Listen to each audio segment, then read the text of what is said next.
নমস্কার, আমি অভিজিৎ বলছি। ইউটিউব চ্যানেল এবং ফেসবুক পেজে আপনাদেরকে স্বাগত জানাই। আজ আমাদের মধ্যে পেয়েছি যাত্রার স্বর্ণযুগের বিখ্যাত গায়ক অভিনেতা, সর্বোপরি উৎপল দত্তের যাত্রাপালার গায়ক শ্রী বঙ্কিম মুখার্জি মহাশয়কে। তো ওনার কাছ থেকে আমরা জানবো ওনার যাত্রা জীবনের নানান জানা অজানা কথা। নমস্কার আপনাকে, আমি অভিজিৎ বলছি। ইউটিউব চ্যানেল ও ফেসবুক পেজে অনেক অনেক স্বাগত। তো প্রথমে আপনার জন্ম এবং বেড়ে ওঠাটা এই ব্যাপারে যদি কিছু বলেন। আমার জন্ম বাংলাদেশি হয়। আচ্ছা, তারপরে আমার এখানে বাংলাদেশে কোথায়? বাংলাদেশে ফরিদপুর। আচ্ছা, তারপরে আপনি বর্ধমানে থাকতে শুরু করেন আপনার পরিবার। হ্যাঁ।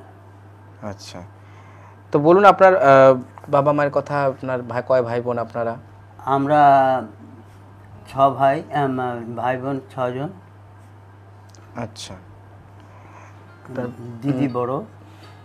আর আমার বাবা ভাওয়াল স্টেটের নায়ক ছিলেন। আচ্ছা, বাবার নাম? সত্যরঞ্জন মুখার্জি, লেট সত্যরঞ্জন মুখার্জি। ভাওয়াল স্টেটের নায়ক ছিলেন আপনার বাবা। আর এই গান বা এই অভিনয়ের ব্যাপারটা কি ফ্যামিলিতে কোনো আগে কোনো ইয়ে ছিল? হ্যাঁ, আমার মা বাবা দুজনেই একটা গানের একটা অনুরক্ত ছিলেন। গানের মধ্যে কীর্তন গাইতেন। বাবা কি গান গাইতেন? বাবা মা দুজন? মা গাইতেন, বাবাও মাঝে মাঝে এই করতেন। ওটা ওদের মধ্যে একটা রক্তের মধ্যে যেন ছিল। আচ্ছা আচ্ছা, মানে সেই থেকে আপনার মধ্যে ওই ব্যাপারটা, মানে ছোট থেকে একটা গানের প্রতি আকর্ষণ এটা ছিল।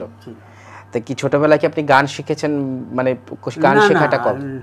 গান এমনি ওই রেকর্ডে গান শুনতাম, ওই গান শুনে আগে সিনেমা হলে রেকর্ড চালাতো, গান শুনতাম, ওই গানগুলো কানে আসতো, ওইগুলোই আমি তখন গাইতাম। সবাই বাহবা দিত, সবাই ইয়ে করতো। ওই স্কুলে পড়তাম, বসি দিয়ে ইয়ে ডাল ছিল, পেয়ারা গাছের ডাল ছিল, বসি দিয়ে মাছ ধরতাম, গান গাইতাম। এইরকমভাবে চলতো, সহজাতভাবেই সঙ্গীত প্রতিভা আপনার মধ্যে ইয়ে হয়েছে। আচ্ছা, আর এই অভিনয়ের ব্যাপারটা বা যাত্রা, এই ব্যাপারটা কি করে শুরু হলো? আপনি কি মানে অ্যামেচারে আগে একানে ছেলের চরিত্রে অভিনয় প্রথমে শুরু করেছিলেন? হ্যাঁ, সেটা সম্বন্ধে বলছি। ওই যখন ওই বসি দিয়ে গান গাইতাম, তখন আমাদের পাড়ারই একটা বই হতো। সেই বইতে তখন একটা বাচ্চার মেয়ের গান ছিল, সে করতে পারে না, তার বসন্ত হয়েছিল বলে। তখন আমাকে বললো যে ওখানে যে বঙ্কিম বলে ছেলেটা আছে, ও তো গান গায়, ওকে ধরে নিয়ে আসে। আচ্ছা, তখন আমাকে নিয়ে গেল। তখন আমার নাম চরিত্রটাও আমার মনে পড়ে, উন্মোদ জহরা। আচ্ছা, নিয়েছে একটা দাদু মারা গেছে, সেখানে বসে তার এতে গান গাইতে হবে। তো একদিন আগে কি আর গান গাইবো, তো তথাপি আমার কিছুটা মনে আছে। সেই গান গাইছি, যখন বাঁচি না না করে সবাই তখন ইয়ে করেছে, একদিন আর কি হবে। যাই হোক, তা সেই গানের কিছুটাও আমার মনে আছে। ঘুমাও তুমি ঘুমাও হেতা মেরা বাপে যান, তোমায় আমি শোনাবো রোজ ঘুম পাড়ানি গান। এটা কি সিরাজদৌল্লা বইতে? না, ওই উম্মত জোহরা চরিত্রে ওই গানটা। আচ্ছা, তার মানে পাড়াতে একানে ছেলে ইয়ে দিয়ে আপনার অভিনয়ের ইয়েটা শুরু হলো। তারপর মানে এই কলকাতার দল বা এই দিকে সংযুক্ত, ওই পাড়ার থেকে তখন ওই আমি ওই বিনা পানি অপেরা দমদমে, ওখানে সঙ্গে আমার যোগাযোগ হয় সাধনা দাসের ইয়েতে। ওখানে যোগাযোগ, ওখান থেকে ওরা। তখন আপনার কত বয়স যখন বিনা পানিতে ইয়ে? তখন আমার বয়স 17, 18, 16, 17 এরকম হবে। আচ্ছা, 16, 17 এরকম হবে। তখন ওই ওদের সঙ্গে এই ডুয়ার্স, ওই আসাম, ওইসব জায়গায় চলে যায়। তার মানে প্রথম পেশাদার দল বলতে বিনা পানি অপেরা দিয়েই আপনার শুরু। ওখানে প্রথম কি পালাতে অভিনয় করেছিলেন মনে আছে? ওটা মা করসার জাল, এই অন্য বই ইয়েতে অম্বিকাতে হয়েছিল। অম্বিকাতে মা করসার জাল, এরা যদি কি একটা নাম দিয়ে, নাজমা হোসেন, ওইরকম একটা হবে। অনেকদিন তো আজকে না, ওটার সেকেন্ড নামটা তো নাজমা হোসেন। হ্যাঁ, ওইটাই, ওই একই বই একই প্ল্যাটফর্মে হয়েছে। মানে ডুয়ার্সে বিভিন্ন জায়গায় হয়েছে বলে এই বই ওই বই, কিন্তু বলতে নেই ঈশ্বর মঙ্গলময়, কিন্তু নাম হয়েছে। এর নাম বীণাপানির নাম হয়েছে। আচ্ছা, তো ওই বীণাপানি অপেরা থেকে অম্বিকাতে এলেন? হ্যাঁ, বীণাপানি থেকে। তখন বলছে, ওরা বলেছিল যে এরকম ব্যাপার, আপনাদের ওই ওখানে একটা গায়ক আছে, ও একাই 100 করে দিয়েছে। তখন ওই অম্বিকা আমাকে খোঁজ করে 1966-তে আপনি অম্বিকাতে যোগ দিলেন।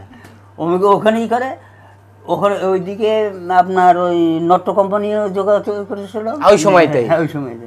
আর এরাও যোগাযোগ করেছিল, কিন্তু আপনি অম্বিকাতেই গেলেন। আমার বাবার ইচ্ছে ছিল নট্যতে যাওয়া। হ্যাঁ, কিন্তু ওই অম্বিকা নট্য কোম্পানি লোকজন ওরা আমাকে ভুলিয়ে ভালিয়ে নিয়ে গেছে, বলে চলো তোমার এক জায়গায় গানেরই আছে, এই করে আমাকে নিয়ে গেলো অমিয় বোসের বাড়িতে। নিয়ে গিয়ে ওখানে অমিয় বোস আমাকে পুরোপুরি ট্যাপ করে নিল একদম, টাকা দিয়ে। তখনকার দিনে 500 টাকা ঘরের থেকে নিয়ে, আর আমরা ধর্মভীরু লোক, টাকা নিয়েছে। আপনি যখন অম্বিকা নাট্য কোম্পানিতে গেলেন তখন অমিয় বোসের বয়স কত? বয়স 50 এরকম হবে। তা এই অম্বিকা নাট্য কোম্পানিতে গিয়ে 3 জন যাত্রা জগতের লেজেন্ড বলতে যা বোঝায় তাদের আপনি পেলেন। ছবি রায়, অমিয় বোস এবং বিমল লাহিড়ী এবং কালীয় দমন গুহ ঠাকুরতা। উনি তো ম্যানেজার ছিলেন। হ্যাঁ, কিন্তু উনিও তো একসময় নাট্যের অভিনেতা ছিলেন। কিন্তু অমিয় বোস আর বিমল লাহিড়ীর কাছ থেকে কতটা শিখলেন আপনি অম্বিকা নাট্য কোম্পানিতে গিয়ে?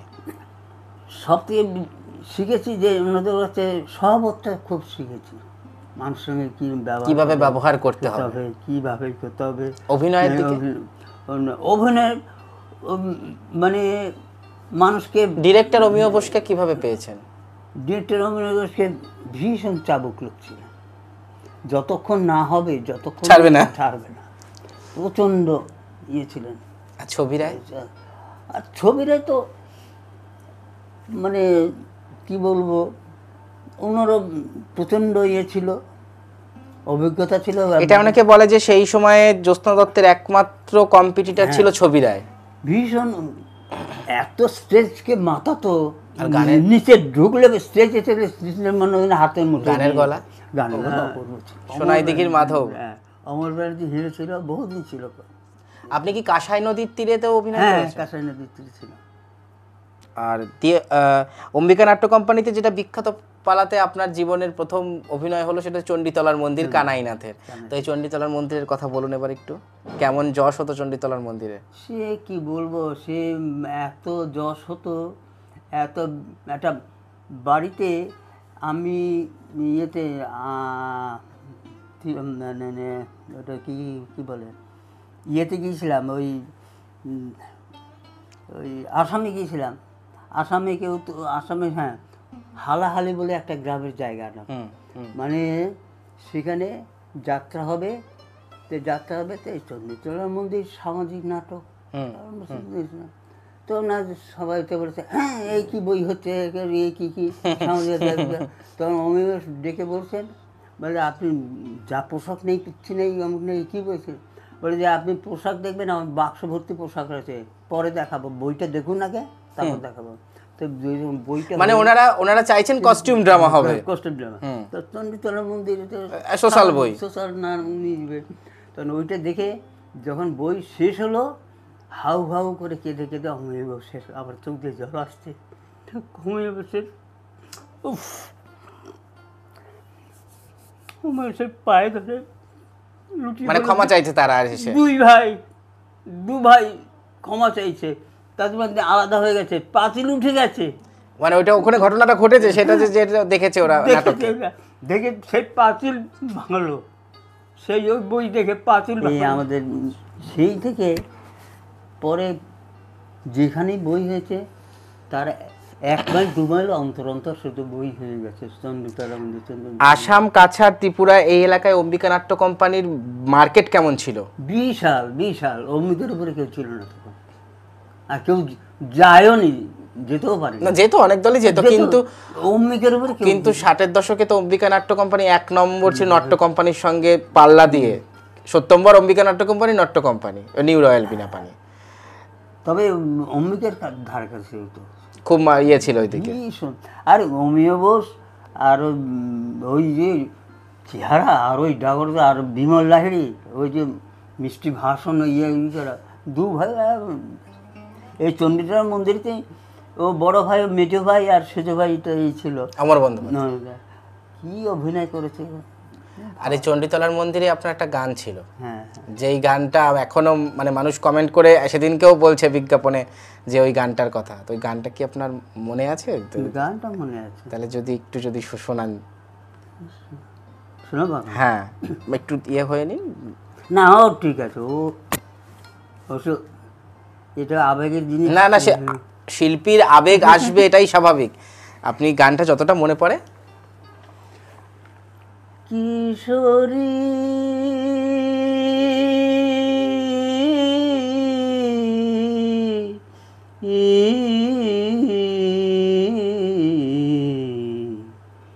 তোমার কানো চলে যায় মথুরায়, তোমার কানো চলে যায় মথুরায়, কিশোরী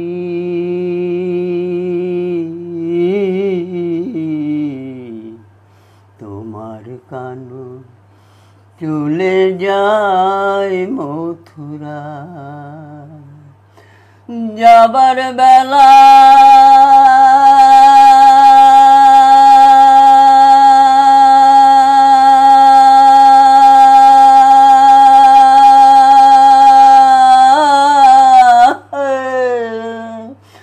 যাবার বেলায় সজল চোখে বারে বারে ফিরে যায়, তোমার কানো চলে যায় মথুরায়, কিশোরী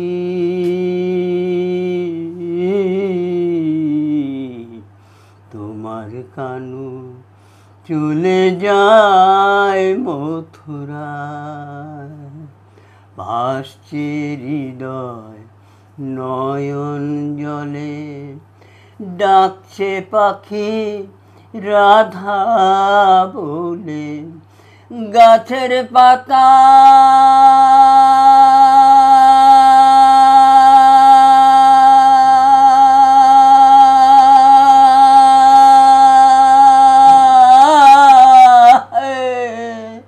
গাছের পাতা পড়ছে ঝরে, যাবার পথে কিনারায়,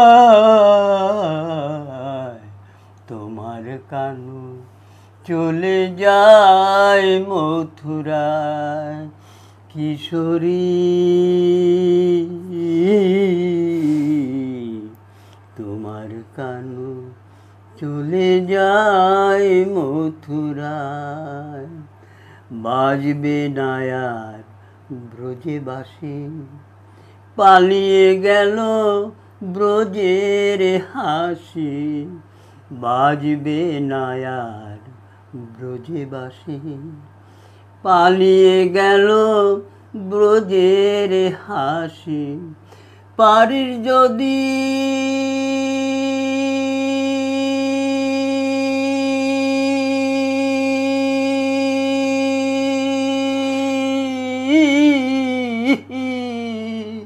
পারিস যদি যা ছুটে যা, ফিরিয়ে তারে নিয়ে আয়,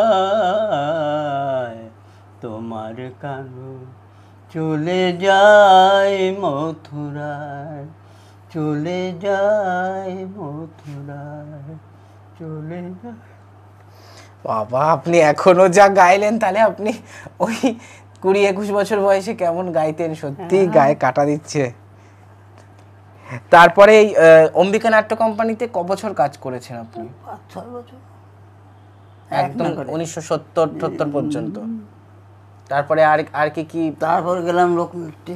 না, অম্বিকাতে আর কি কি পালাতে অভিনয় করলেন? আমার সব ওই মোটামুটি 1966 থেকে মানে চণ্ডীতলার মন্দিরের বছর থেকে 5-6 বছর একটানা করেছেন। তারপর ওখান থেকে লোকনাট্যে এসেছেন। লোকনাট্যে প্রথম পালা কি? লোকনাথে জয় বাংলা। হ্যাঁ, জয় বাংলা 1971। জয় বাংলা কালিন্দী, সম্রাট শাহজামাল। জয় বাংলার সময় আমি ছিলাম। জয় বাংলা তো তখন বাংলাদেশ হয়, তখন যুদ্ধ চলছে। যুদ্ধ চলে বাংলাদেশই হয়। সেই জয় বাংলার একটা গান শোনাই তাহলে। আগে উৎপল দত্তের কথাটা বলুন। এই যে উৎপল দত্তের কাছে গিয়ে পড়লেন, হ্যাঁ, তো ওনার সঙ্গে প্রথম দেখা বা ওনার ডিরেকশনের কথাটাকে বলুন। ওনার ডিরেকশন মারাত্মক ডিরেকশন। 1 সেকেন্ড যদি কেউ লেট করছে তাকে ঢুকতে দেয় এরকম। আর মালিকরা কেমন ভয় পেত না? ওরে বাপ, সেই এই উঁকি মেরে দেখতো, মানে মালিকরা তো ঢুকতে পারতো না ঘরে, ঢোকা তো বারণ ছিল।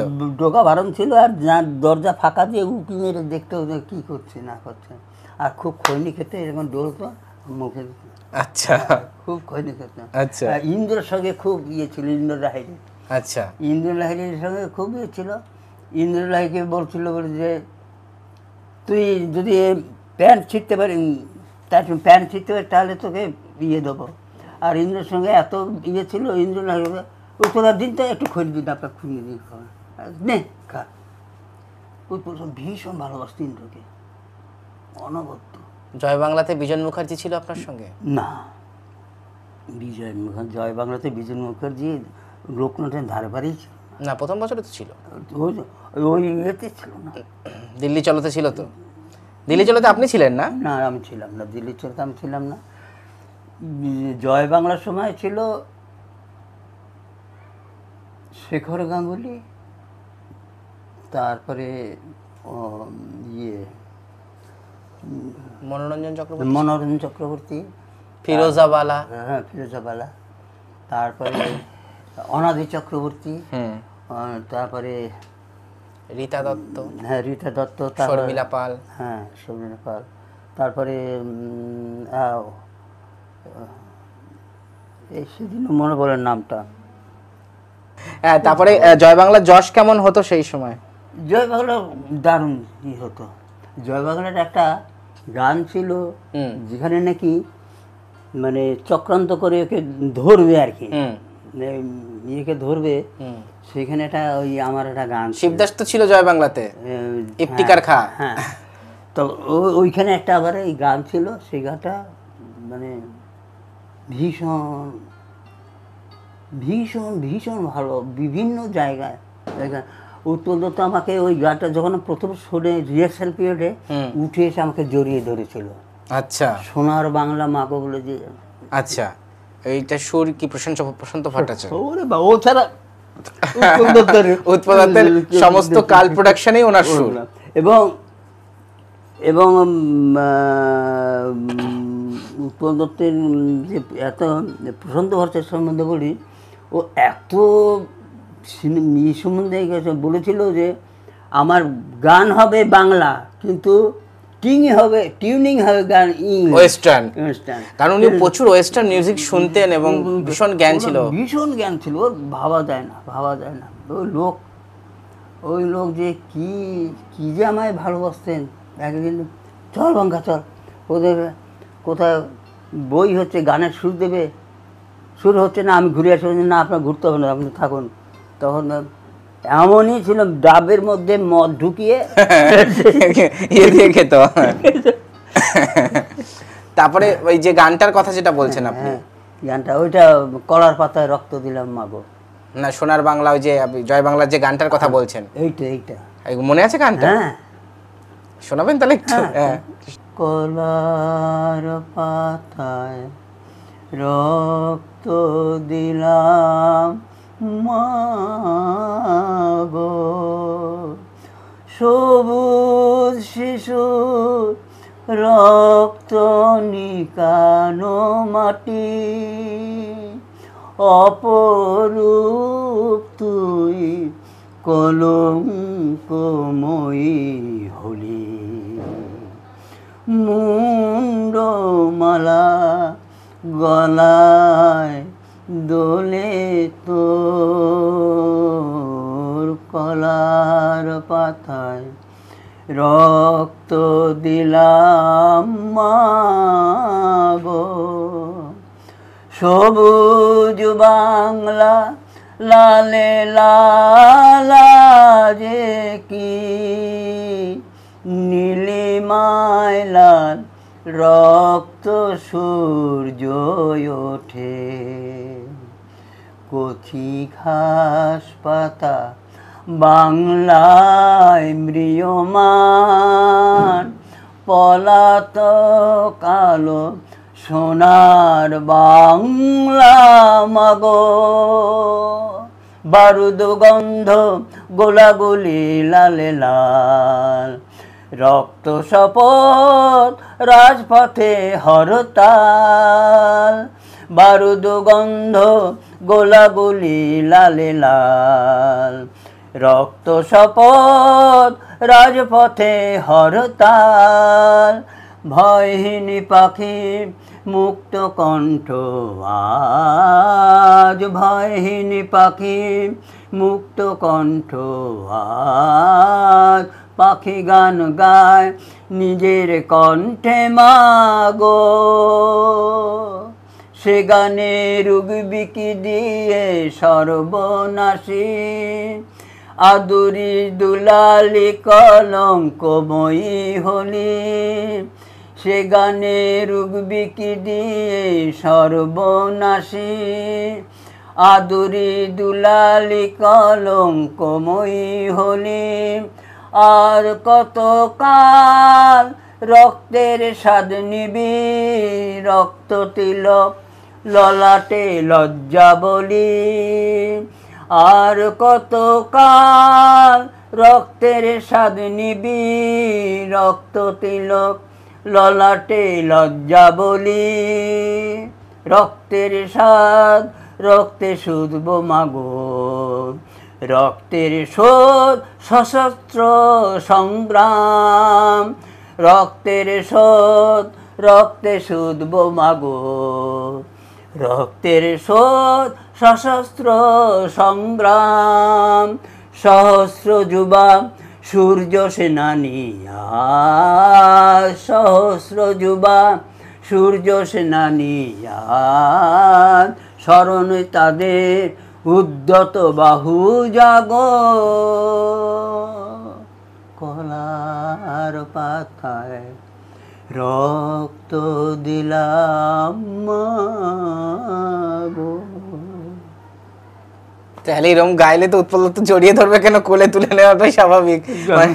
যখন দেখি সোনার বাংলায় জড়িয়ে ধরেছিল আমার। এখন বলছে যখন ওনার ওই ইয়ে নাটকগুলো হতো কয়লার কল্লোল কল্লোল, বলছে জাতির জন্য গান শুনবি গিয়ে, দেখবি শুনবি গিয়ে।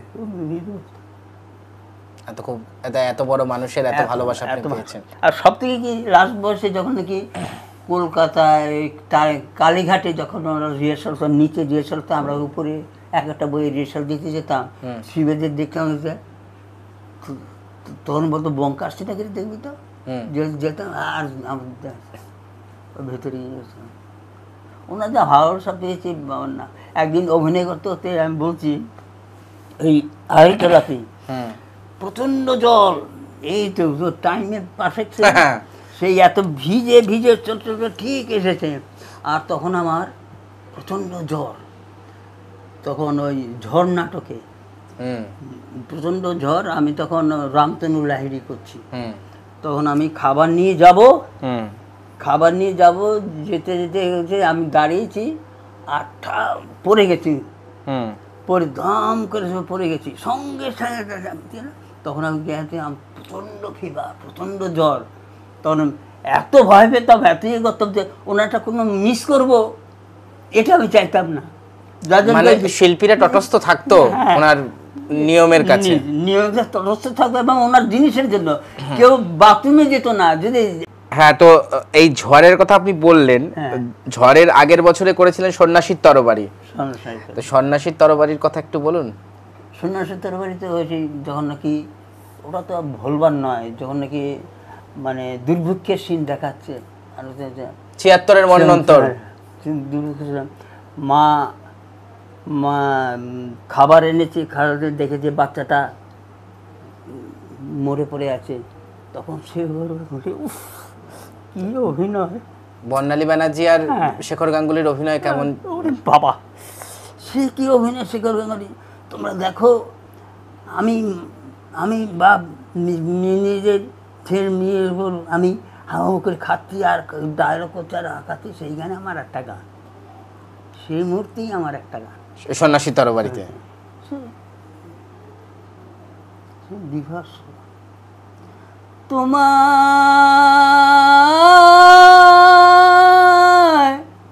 তোমায় করি মানা,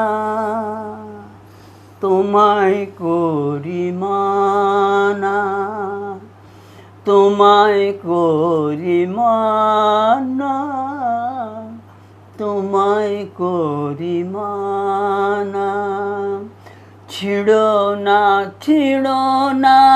কলি, ছিড়ো না কলি, পাবে বেদনা,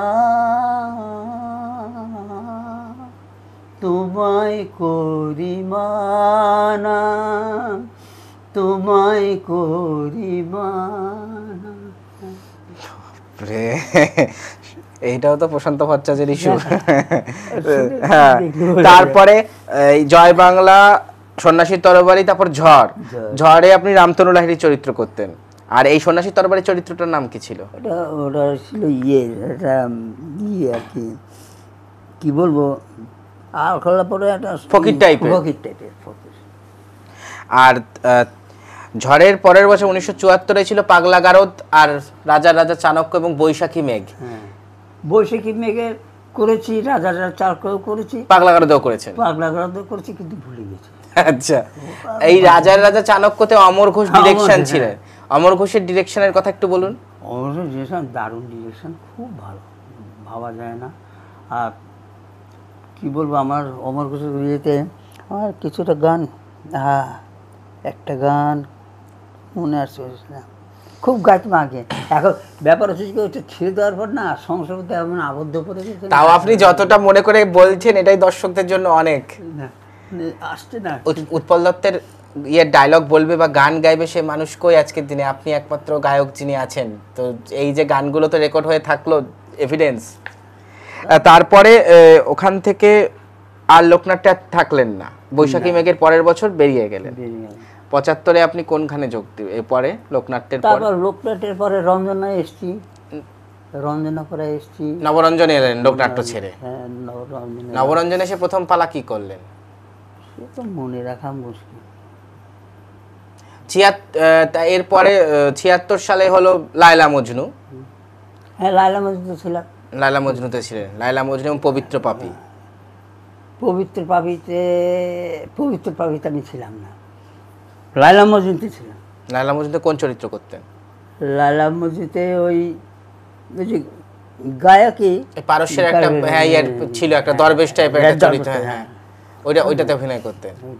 আর লায়লা মজনুর মানে নতুন করে আর বলার কিছু নেই, ইন্দ্র লাহিড়ী এবং ছন্দা চ্যাটার্জির যে অভিনয় তারা দেখিয়েছেন, ওরকম অভিনয় আর জীবনে হবে না। আপনি ওই শেষ দৃশ্যটার কথা বলুন। শেষ দৃশ্যটা মানে যখন কবর দিল, তখন সেই কবর দেওয়ার একটা লাইটিং ছিল, লাইটের মধ্যে ধোঁয়ার ইয়ে হচ্ছিল, আর সাধারণত ওরা আস্তে আস্তে কবর থেকে উঠছে, আর তখনই ওই ইয়ের গান, রেকর্ডে হেমন্ত মুখোপাধ্যায়ের গানটা হচ্ছে, লাইলি তোমার এসেছে ফিরিয়া, মজনু গো বাকি খোলো। এটাই। আর ওই মানে ওই দৃশ্যটা মানে প্রতিটা আসরে নাকি মানে ডবল ট্রিপল লোক হতো, কেমন ইয়ে, মানে আপনাদের কতটা অরাজকতা ফেস করতে হয়েছে তখন, এত ভিড়, মানে এটা বিশৃঙ্খলা, মানে কোনোদিনও বিশৃঙ্খলা ছাড়া কাটেনি, এত হতো ওই দৃশ্যটা দেখার জন্য, সবাই তো। ছন্দা চ্যাটার্জি বলেছে, আমার যত অভিনয় জীবনের যা কিছু মুহূর্ত, তার মধ্যে ওইটা সব থেকে সেরা, যাত্রার সেরা মুহূর্ত আমার জীবনে। সত্যিই তাই, সত্যিই তাই। আর ছন্দার সঙ্গে যে আমার কি হৃদ্যতা ছিল, ভাই বোনের যে কি হৃদ্যতা, সে ও ফোঁটা না দিলে ফোঁটা দিত, আমি ওকে ইয়ে করতাম, আমাকে দাদা করে সেই আশেপাশে দিতে, সে বড় না, বাড়িতে গেছে, বাড়িতে গিয়ে মামা স্ত্রীকে বৌদি বৌদি করে নিজে রান্না করে খাইয়েছে, এই করেছে, সে ভাবা যায় না, সেই সম্পর্ক, সে সম্পর্ক ভোলা যায় না। এই আমার বাড়ি করার, আমার যে বসলে বাড়ি করার বলে কিন্তু আচ্ছা, ও আমি যখন বেলগড়ি ছিলাম, একটা ক্যাচার বেড়া ছিল, ও বলেছিল বাড়িতে এসে দেখলাতে, এইরকম তুই এইরকম বাড়িতে থাকবি, তুই বাড়ি কর, আমি তোকে সাহায্য করবো। না, সেটা তো আপনি নিজের টাকায় নিজের বাড়ি করেছেন, সেটা আলাদা কথা। তো এই লায়লা মজনুর পরের বছর করলেন মহুয়া। হ্যাঁ, মহুয়া। তো মহুয়াতে আপনি কোন চরিত্র করতেন? মহুয়ার ওই বেদের দলের কোনো গান, কোনো বেদে বেদেনির গান কিছু মনে আছে? কিছু না না, মনে নেই। মহুয়ার সঙ্গে আমার প্রথম প্রেম হয়, হয় ওই গান। আপনি ছিলেন ওই মানে বেদের দলের যে মানে যে সর্দার হবে আর কি, পরে সর্দার মারা গেলে যে সর্দার হবে, সেই ক্যারেক্টারটা আপনি করতেন। জহর রাইটার ছিল। হ্যাঁ, মনোরঞ্জন চক্রবর্তী ছিল হুমরো বেদে। আর অতগুলো মার মনে থাকে। তারপরের বছর করলেন সাহেব বিবি গোলাম। ওই সাহেব বিবি গোলামের কথা বলুন, আপনি ঘড়িবাবুর চরিত্র করতেন। ওই সাহেব বিবি গোলাম আমি একটা এই পিকলিয়ার গোলার টাইপ করেছিলাম।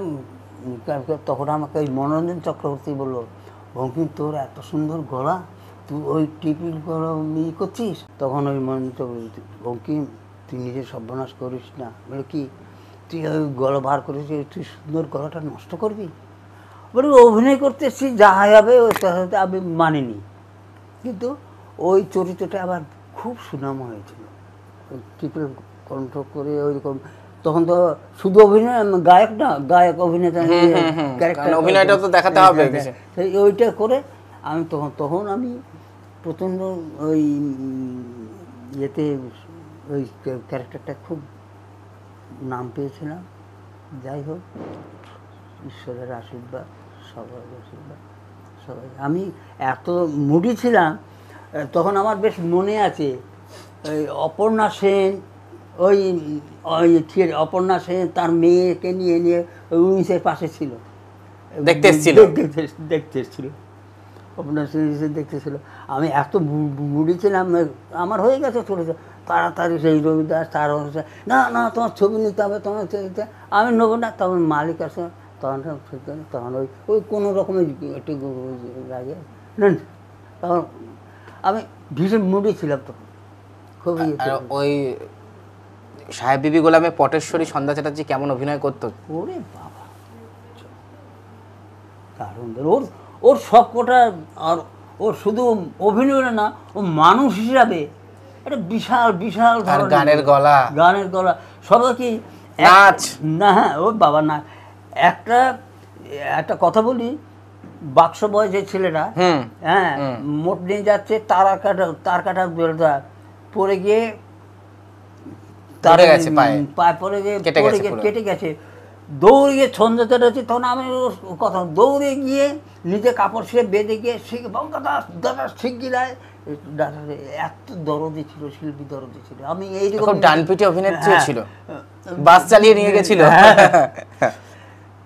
আর সেই এই বর্ধমানে, এই মোগরার দিকে, বর্ধমানে কি এই আমাদের এই নামটাও মনে পড়ছে না, সেখানে ও তো ড্রাইভার পাশে আছে, আর অ্যাক্সিডেন্ট করতে ড্রাইভার তো মেয়ে ছেলে গেছে, ওই সুন্দর মেয়ে ছেলে গেছে, সেই খুব বাঁচা বেঁচে গেছে। ওই আপনাদের নবরঞ্জনের বছরেই বাস চালিয়ে নিয়ে গেছিল। তো এই নবরঞ্জন থেকে আপনি ইয়ে করলেন, তো ওরাও ছেড়ে গেল, আর্য অপেরায় চলে গেল, আপনিও গেলেন। নবরঞ্জন থেকে আপনি আর্যতে গেলেন সন্ধ্যা চ্যাটার্জির সঙ্গেই। আর্যতে গেলেন। নাগিনী কন্যার কাহিনী, উত্তর অভিমন্যু, সাগরিকা, সাগরিকা ছিলাম। তা ওইটা একটা মানে কি বলবো, অন্য রাজ্যের একটা গল্প, সেটা কেমন হিট হয়েছিল, কিরকম? সন্ধ্যা চ্যাটার্জি বলেছেন খুব হিট হয়েছিল। সাগরিকা দারুণ হিট হয়েছিল, মানে নতুনত্ব একটা, নতুনত্ব। এবং তখন তো মানে ওনাদের কেমিস্ট্রিটাও ভীষণ ভালো। সাগরিকা তো, তারপর তো ওই আমরা ওই সব থেকে বেশি আর জিনিসটাকে ঘুরিয়ে ফেললো পিকলুদা, শৈলেশ ঘনিয়োগী। ও এসে আবার এটা অন্য টাইপে ঘুরে অন্য দিকে চালনা করলো, নাটকীয় মোড়টা দিল। দারুণ দারুণ। সাগরিকার গান টান কিছু মনে আছে? তারপর নবরঞ্জন থেকে ভারতীতে গেলেন। হ্যাঁ, ভারতে। বিল্লমঙ্গল, বিল্লমঙ্গলে কোন চরিত্র করতেন আপনি? বিল্লমঙ্গলে এই ইয়ে ওই হিরোইনের বাবার চরিত্র করতাম আর কি, লতা দেশের বাবার চরিত্রটা। চিন্তামণির বাবার চরে, ওইখানে গান তো ছিল আপনার? গান ছিল, ওই গানটাই দারুণ গান ছিল। সে আগে গাইতাম, মনে মনে গাইতাম। ওটাতেই তো রামকুমার চট্টোপাধ্যায়ের সুর। রামকুমার চট্টোপাধ্যায় সুর। কি যে মানে বহু বহু বড় লোকের সান্নিধ্য পেয়েছি, কিন্তু নিজেকে কিছু দিতে পারিনি যে তাদের নিয়ে যে করবো।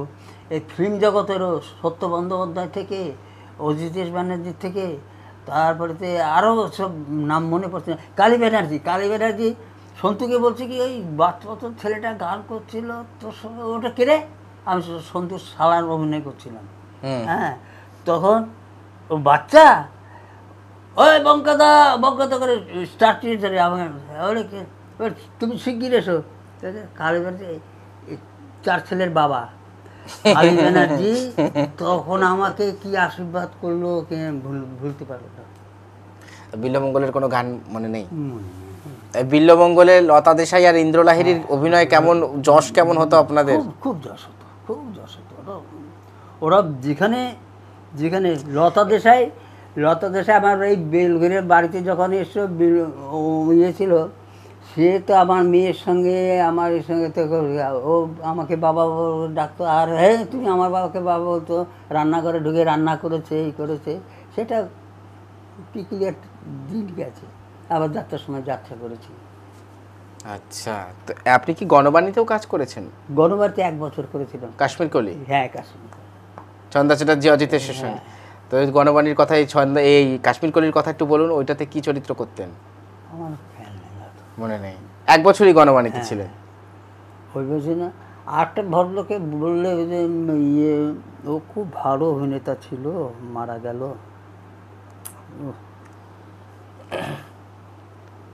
নাম পড়ছে না। সেদিন মৃত্যুর আগেও আমার সঙ্গে বলেছে, বঙ্কিমদার সঙ্গে দেখা কর, ওখানে বই বলতে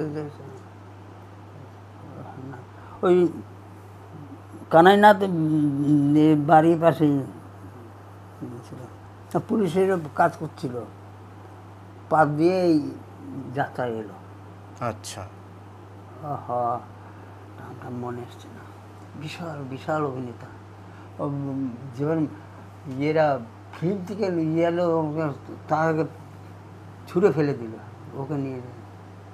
নামটা মনে পড়ছে না। ত্রিদীপ ঘোষ।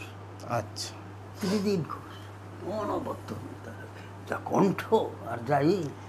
ত্রিদীপ ঘোষ আমাকে বঙ্কাদা বলছে, মৃত্যুরও আগে বলছে, এই বঙ্কাদার ওখানে যাচ্ছিস তোরা, বঙ্কাদাকে আমার কথা বলবি, আর বঙ্কাদাকে কলার পাতার গানটা লিখে নিয়ে আসবি। কলার পাতা রক্ত দিলাম না। আপনার কাশ্মীর কলি থেকে কনকলতা চ্যাটার্জি ছিল আপনার সঙ্গে? হ্যাঁ, হ্যাঁ। তো ওই রকম একজন দিকপাল অভিনেত্রীর সঙ্গে কাজ, বাবা নিত্য গীত পটিয়সী বাবা। ওনার ইয়ে আমার ডায়েরিতে লেখা আছে, ওনার ফোন নাম্বার ইয়ে আছে, এখন জানি না, সে তো এখন মারা গেছে। তো এরপর এই গণবাণী ছাড়ার পর তারপরে আপনি আর কোন কোন বড় দলে কাজ করলেন? এরপর আপনি জনতাতে কাজ করলেন? হ্যাঁ, জনতাতে কাজ করেছি, বেলা সরকারের সঙ্গে। বেলা সরকার, 1 পয়সার মা, লক্ষ্মীর পদচিহ্ন, রাজবাড়ির রাধা, মেয়ে নয় মনসা, এগুলো সবগুলো? মেয়ে নয় মনসায় ছিলাম না, রাজবাড়ির রাধাতে ছিলাম না। 1 পয়সার মাতে ছিলেন তো, আর লক্ষ্মীর পদচিহ্ন ছিলেন। এই দুটোর কথা একটু বলুন, বেলা সরকারের কথা, বেলা সরকারের অভিনয়। ভাবা যায় না, বেলা সরকার আর হিরোটার নাম যেন কি ছিল? দেবগোপাল। ওরে বাবা, মাখন সমাদ্দার ছিল, অভয় হালদার ছিল। মাখন সমাদ্দারকে লাল টমেটো বললে খেপে যেত। ওই ডাক্তারদের ইয়ে ছিল, লাল টমেটো দিয়ে বলতো, এই খেপে যেত। আর উনি নাকি গ্রিন রুমে খুব ইয়ে করতেন, মানে মানে যে যাত্রায় যখন যেতেন ভীষণ বায়না করতেন মাখন সমাদ্দার, মানে দলকে একদম তটস্থ রাখতো সবসময়। ওই একটার পর একটা ইয়ে করতো, আর বাস চলাকালীন তো খুব ঠিক করতো সেই। আর ইয়েতে লক্ষ্মীর পদচিহ্নের কোনো গান মনে পড়ে? গান দুর্ধর্ষ গান ছিল। তখন তো গায়ক ছিলাম না, গায়ক অভিনেতা। ওটাও তো প্রশান্ত ভট্টাচার্যের সুর। হ্যাঁ, লক্ষ্মীর পদের জন্য প্রশান্ত ভট্টাচার্যের সুর।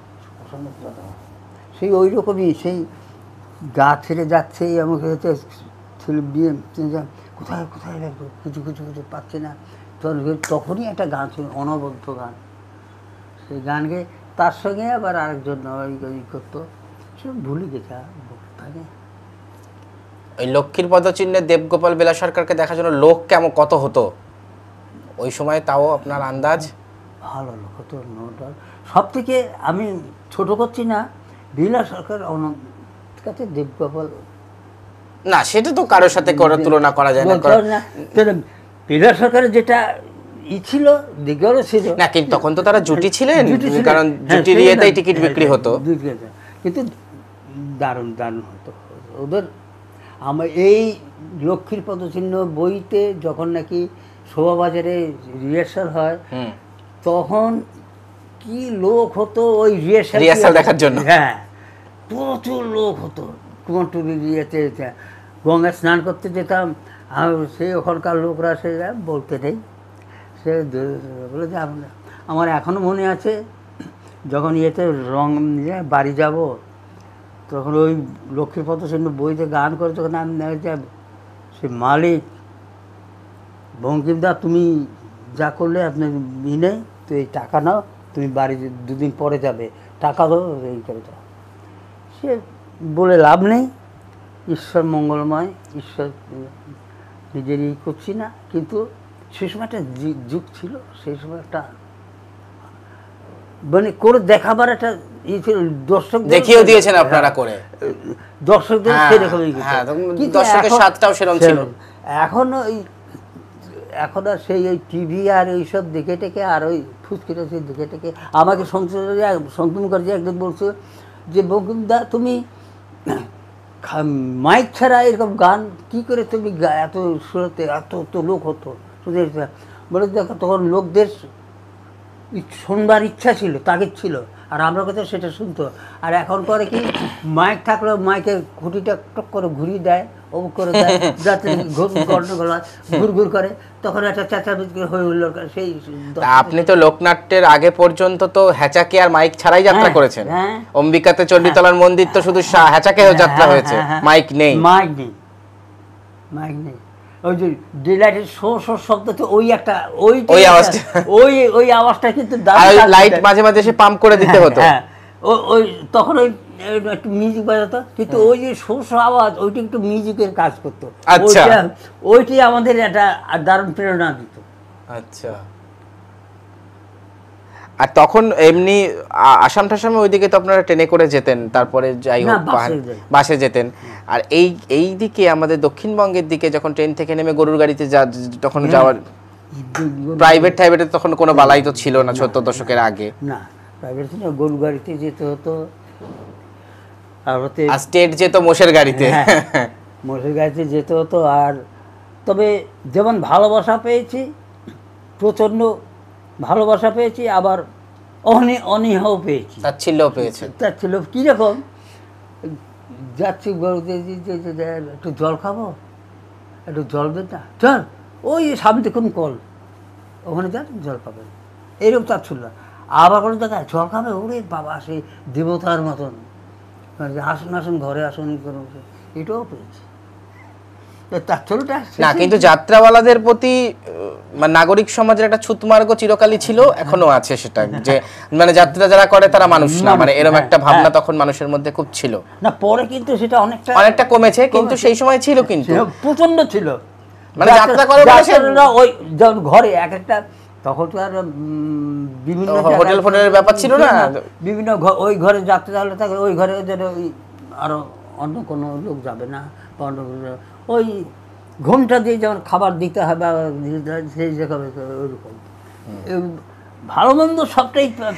এই লক্ষ্মীর পদচিহ্ন বা জনতা অপেরার পরে আর কোন কোন দলে আপনি করলেন? সন্তু মুখার্জির সঙ্গে রাজভিখারিতে আপনি অভিনয় করলেন। হ্যাঁ, ওই একটা জিনিস আমি একটু বলুন সন্তু মুখার্জির কথা।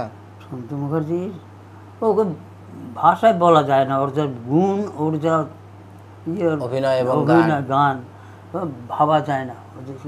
একটা ও একটা রাজভিকিরিতে ও একটা মেয়ের সঙ্গে ওর ভাব ছিল, অটোমেটিক সেই মেয়েটাকে ওর বাবা ধর্ষণ করে, গল্পে গল্প দেখাচ্ছে। তখন যে দরজা যে চিৎকার করছে, হ্যাঁ বাঁচা বাঁচা করে, তখন যে দরজাটা ভাঙছে, ভেঙে দিয়ে কেউ করছে, সে যে আঙ্গিক অভিনয় যা দেখিয়েছিল, সে জীবনে যারা দেখেছে তারা আর ভুলবে না যে অভিনেতা কীরকম। আর সত্য বন্দ্যোপাধ্যায়কেও দেখেছি টুস টুস করে কথা বলতে না ইয়ে করতে। আর সত্য বন্দ্যোপাধ্যায়ের সঙ্গে আমাকে পরিচয় করেছিলেন যখন নাকি আমার একবার আর্য অপেরায় 1.5 মাস যাত্রা হয়েছিল। আচ্ছা, সেটা হলো কি বলছি, আসাম শাসন গেছিলেন জানি না, তখন শুনেছে সত্যমুখে শুনেছে যাত্রা ভালো হয়নি, এরকম হয়নি। তখন ছন্দ চ্যাটার্জি ছিল সেই দলে আর্য অপেরায়।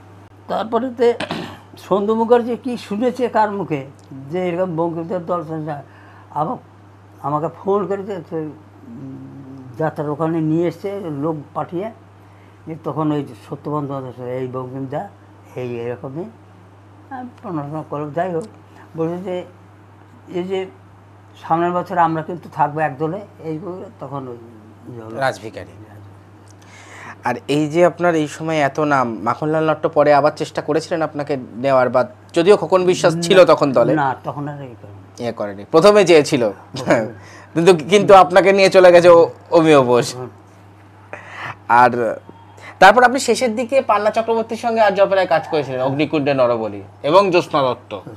তো এবার এই দুজনের কথা একটু বলুন, পান্না চক্রবর্তীর কথা। পান্না চক্রবর্তীর কথা, উনি তো নিঃসন্দেহে ভালো অভিনেতা, দুর্ধর্ষ, ভীষণ ভালো অভিনেতা। স্তোত্র পাঠ কেমন? ভীষণ স্তোত্র পাঠ করতেন, সে শোনার মতো, শোনার মতো।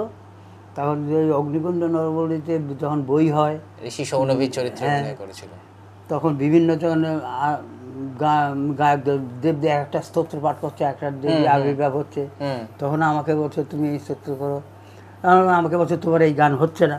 আচ্ছা, আমাকে বলছে তোমার এই গান হচ্ছে না, আমার কি এসো মা লক্ষ্মী, এসো মা তুমি।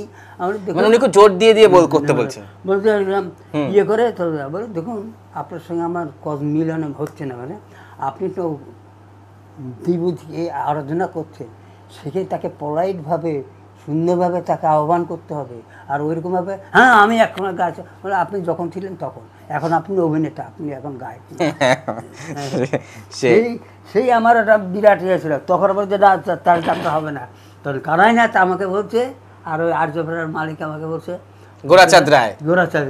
তখন আমাকে বলছে বঙ্কিমদা তোমাদের দুজনকে একজনকে ফেললে আবার যাত্রা হবে না, আমার দুজনকেই চাই, দুজনকেই চাই। তবে তুমি যে হয় সে যায়, তুমি আসরে গিয়ে তোমার মতন করবে, এখন ওর সামনে এখন ডিরেক্টরের কথা শোনো। তখন আসে, যখন আসরে গিয়ে প্রথমে একদম হ্যাঁ এরকম তো ছিল না, মানে এরকমই ছিল হবে।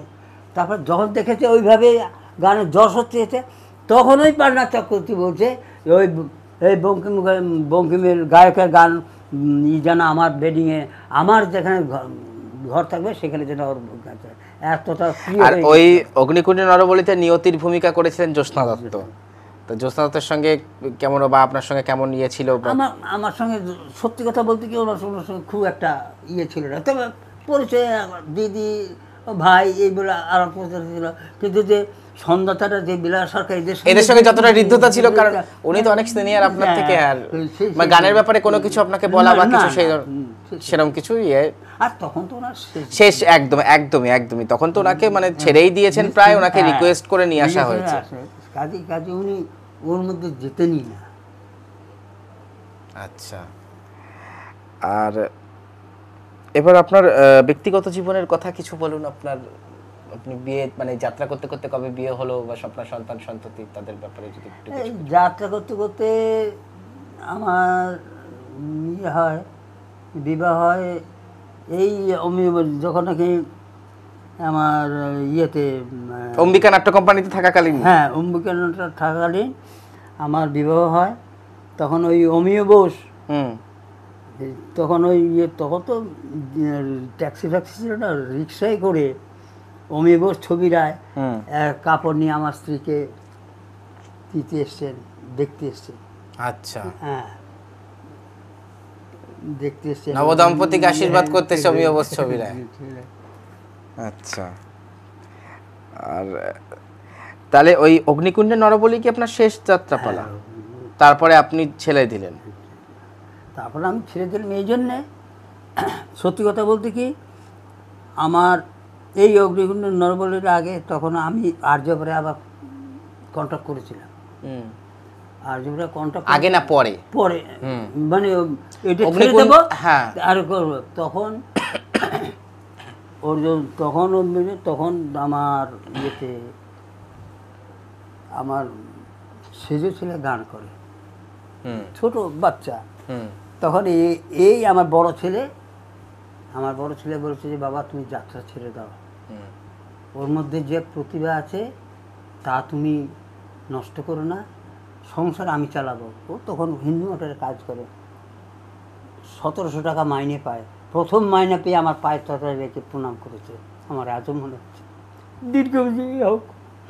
তখন আমি ওর কথা মেনে নিলাম, মেনে নিয়ে আমি তখন আজও মালিককে বললাম আমার দ্বারা যাত্রা হবে না। না না না, কী হয়েছে, আমি ইয়ে করবো, তোমার কী অসুখ হয়েছে, অমুক হয়েছে। তখন আমি ফট করে বললাম কি আমার হার্টের দোষ হয়েছে, আমি গান করার হয়েছে। ওটা মিথ্যা কথা বলেছি। আর সেই হার্টের রোগী আমার হলো কাকতলিতে, বুঝলেন না? সেই আমার হার্টের এই সংসার চালিয়েছে, সব কিছু করেছে। আর সেই ছেলে এখন বিশাল বড় হয়েছে, গানের দিক দিয়ে বিশাল বড় হয়েছে। এখন বিভিন্ন জায়গায় যায়, আমেরিকা বিভিন্ন। আচ্ছা আচ্ছা আচ্ছা, যাই হোক, কিন্তু আমার বড় ছেলের তখন হাল না ধরলে আমরা ফিনিশ হয়ে যেতাম। এখনো বড় বড় মতনই কাজ করছে। না, বড় তো দায়িত্ব সবসময়ই থাকবে, হ্যাঁ নিশ্চয়ই।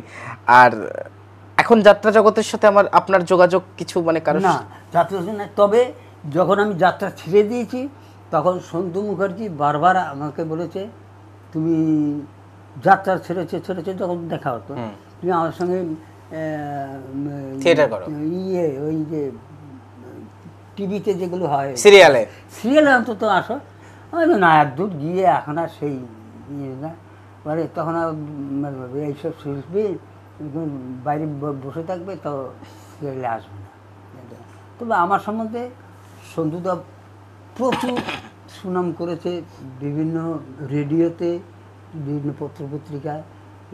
আমার বড় মেয়ের শাশুড়ি শ্বশুর দেখে তো বলে দেখো দেখো তোমার বাবার নামে কী সব লিখেছে, কী বলেছে, সত্যি এসব আলাদা জিনিস। বীণা দাশগুপ্তার সঙ্গে কোনো কাজের ইয়ে কখনো হয়েছিল? না, পরিচয় ছিল খুব। যে টিভি সিরিয়ালে উনিও গান করেছেন, আমিও গান করেছি। তার মানে বীণা দাশগুপ্তার সাথে একসাথে অভিনয় করার ইয়ে হয়নি, কিন্তু পরিচয় ছিল, একটা ভালো সম্পর্ক আপনাদের ছিল। তো এখন যে পশ্চিমবঙ্গ সরকারের থেকে যে দুস্থ শিল্পীদের ভাতা দেওয়া হয়, সেটা কি আপনি পান? সেই দুস্থ শিল্পীদের যে ভাতা দেয় সেটা 1 বছর পাইনি, এবছরও না পাওয়ার মধ্যে। মানে এখনো ঢোকেনি, ঢুকে যাবে মানে পান, মানে পেয়েছেন তো? পেয়েছি। আচ্ছা আচ্ছা। তো যাই হোক, অনেক কিছু আপনার কাছ থেকে শুনলাম। তো শেষে যদি আর একটা গান যদি আপনি শোনান, আপনার পছন্দের কোনো গান। আপনি কি বাঙালি পালাতেও কোনো কম্বিনেশনে অভিনয় করেছেন কখনো? না, বাঙালি পালাতে। তবে ইয়েতে রবীন্দ্র সরোবরে যে ইটে ছিল, ওইখানে উৎপল দত্ত, তারপরেতে আমাদের এই লেখক, যাত্রাদলের লেখক, যে নামটা ভুলে যাচ্ছি। কে? ভৈরব গঙ্গোপাধ্যায়? না, ভৈরব গঙ্গোপাধ্যায়, শৈলেশ গুহনীয় কি? না, ওই যে বাঙালি টাঙ্গালি যার লেখা, ব্রজেন্দ্র কুমার দে। ব্রজেন্দ্র কুমার দের বই দেখেই উৎপল দত্ত যাত্রার বই লেখে। সে তখন সম্রাট, তাকে দেখে লিখবে, এটাই তো স্বাভাবিক। না, ওর আগে সুমন্ত সরকার তখন রাইফেল প্রথম, হ্যাঁ, তখন ওইটা যে তখন ওই তারকার সবসময় তখন একটা বিশাল যাত্রা ছিল। সেই সময় একটা দারুণ অভিনয় ছিল, কি বইটা আমি ভুলে গেছি, দারুণ কাজ করেছিলাম সেইটা, কম্বিনেশনে দারুণ কাজ করেছিলাম। তখন আমাকে যখন যাত্রার দিক থেকে বলে, হুম। যখন রাস্তা পাশ থেকে কেউ বঙ্কিদা কেউ বলে তুমি যা করেছো কাজ দারুণ, আমি ওগুলো মাথায় রাখতাম না। এইটাই আমার ওগুলো মাথায় রাখতাম না। তো লাস্টে একটা গান দিয়ে এবার আমরা শেষ করি, আপনার পছন্দের একটা গান, সেটা যাত্রারই হতে হবে তার কোনো মানে নেই, অন্য কোনো হলেও হবে। মশাটা তো খুব জ্বালাচ্ছে। না থাক। কোথায় মা তারা দুর্গতি হরা, কত দিনে তো করুণা হবে। উফ, জল আসছে তো। কোথায় মা তারা দুর্গতি হরা, পাঠায় আমারে এ ভব সংসারে, চিরপরাধীন করিলি আমারে, পাঠায় আমারে এ ভব সংসারে, চিরপরাধীন করিলি আমারে, সহে না এ বড় যাতনা, কোলে তুলে নিবি আয় মা। কোথায় মা তারা দুর্গতি হরা, কত দিনে তোর করুণা হবে। কোথায় মা তারা দুর্গতি হরা, এসেছি ভবেতে তোমারে ডাকিতে, কেন বাধা পায় তব নাম জপিতে।